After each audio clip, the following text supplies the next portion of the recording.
साबुन चाहिँ यसरी बनेको छ। साबुन बनाउने तरिका चाहिँ हामीले भिडियो बनाएर हालेको छौँ। भिडियोलाई अन्तिमसम्म हेर्नुहोला र कसैले सब्सक्राइब गर्नुभएको छैन भने सब्सक्राइब गरेर सहायता गर्नुहोला। धन्यवाद। हेलो एभ्रिवान, आज चाहिँ म फेरि लामो समयपछि मम्मीको ब्लगमा आइसकेको छु। मैले चाहिँ यहाँ साबुन बनाउन लाग्दैछु। आज फर्स्ट टाइम हो। अनि साबुन बनाउनको लागि चाहिँ यो हामीले तारेर राखेको वेस्टेड तेलहरू हुन्छ, त्यो चाहिँ एकदमै युजफुल हुन्छ। त्यसलाई चाहिँ हामी युज गर्न सक्छौँ। यो चाहिँ तारेर राखेको तेल हामीलाई साबुन बनाउनको लागि चाहिँ तेल चाहिन्छ। अनि अलिकति यो आटा चाहिन्छ। आटा भए पनि गहुँको मैदा भए पनि जे भए पनि चाहिन्छ। अनि पानी, अनि मेन भनेको चाहिँ कास्टिक सोडा चाहिन्छ। यो चाहिँ 3 लिटर पानीमा 1 केजी कास्टिक सोडा चाहिन्छ। अनि 3 लिटर पानीमा चाहिँ 5 लिटर तेल चाहिन्छ। अनि मैले चाहिँ यहाँ पानी रेडी गरिसकेको छु। त्यसपछि यहाँ हाम्रो चाहिँ वेस्टेड तेलहरू छ। यो तेललाई चाहिँ म यहाँ छान्छु, किनभने यो बोतलमा चाहिँ मैले नापेर लाउनु पर्ने हुन्छ। म चाहिँ यहाँ 500 ग्राम कास्टिक सोडा राखेर 1.5 लिटर पानी राखेर 2.5 लिटर चाहिँ ओइल राख्दैछु। यसमा चाहिँ अलिकति फोहोर भएकोले गर्दाखेरि यसलाई म छान्दैछु।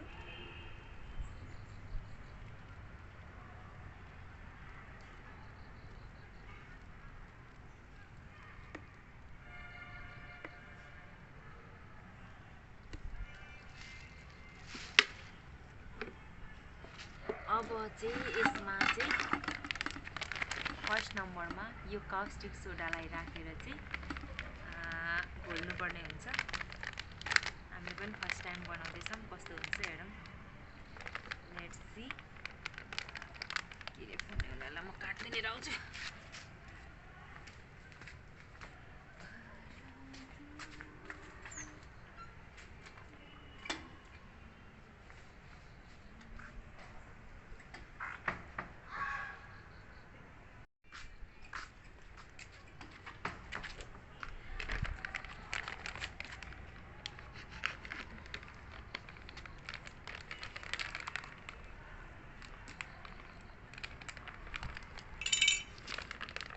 यो लाएपछि चाहिँ यो कास्टिक सोडाले चाहिँ यो पानीलाई चाहिँ एकदम गरम बनाउँछ अरे। लेट्स सी अब कस्तो हुन्छ।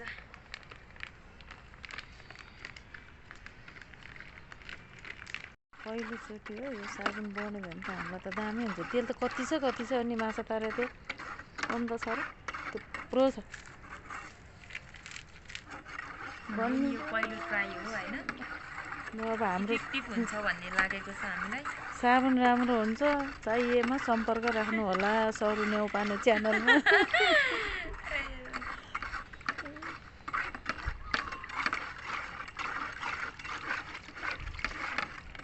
बिरालो त मुसा चाहिँ खाँदैनस्। अनि त्यहाँ मुसाले कोदो सबै खाइसक्यो। त्यो खा जा मुसा खाए आज।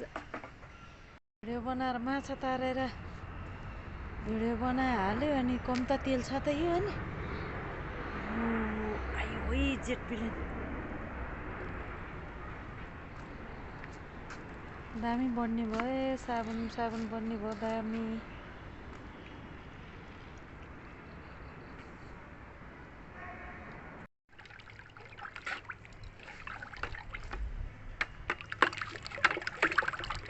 मैले चाहिँ यहाँ तेल, कास्टिक सोडा अनि पानी लाएर घोल्दैछु। अब यसलाई मजाले घोल्नुपर्छ।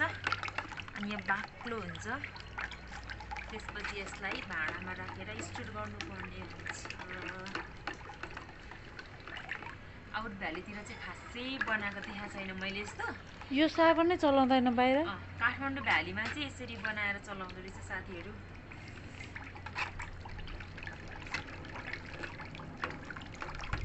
यसलाई चाहिँ मजाले घोल्नुपर्ने हुन्छ यसरी। साबुन फ्याक्ट्री खोल्नु पर्ला जस्तो छ। यो साबुन बन्यो भने कारखाना खोल्ने साबुन कारखाना।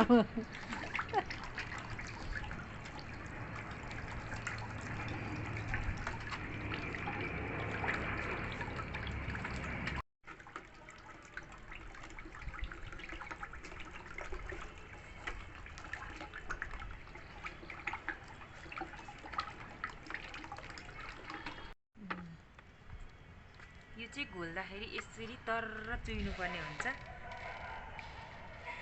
अब चाहिँ मैले यो 500 ग्राम गहुँको आटालाई राखेँ। यस्तो चाहिँ साबुन अलिक लाइट बनाउँछ अरे, हेरौँ।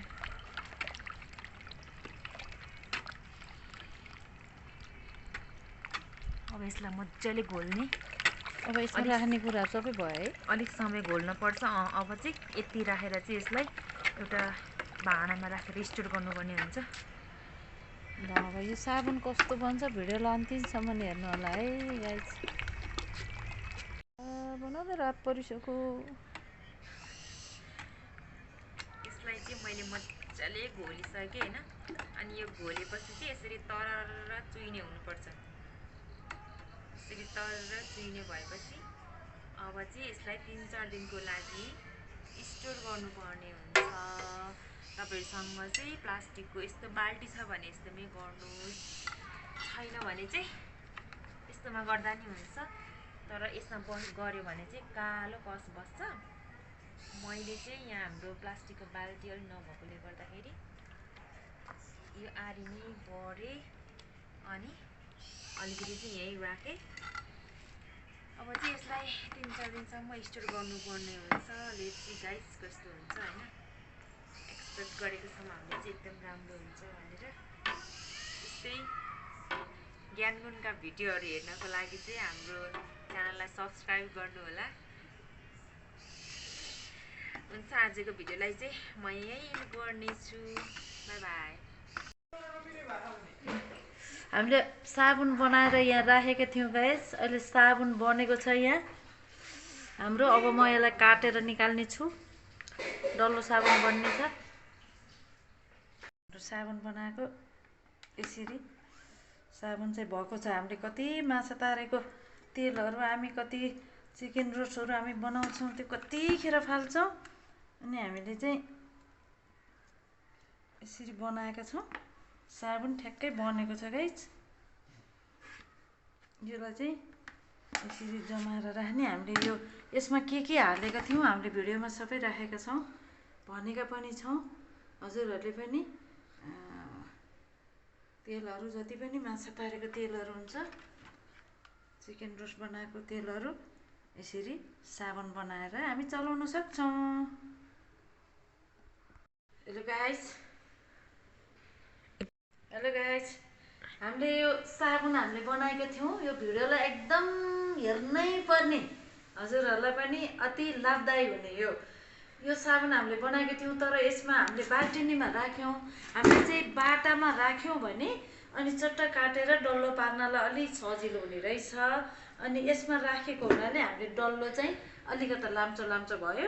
अब यसलाई लाम्चै बनाउनु पनि मिल्छ, तर यसलाई गोलो बनाउनलाई काट्न सजिलोको लागि चाहिँ हजुरहरूले साबुन बनाउनु भयो भने बाटामा राख्नु होला, जमाएर राख्नु।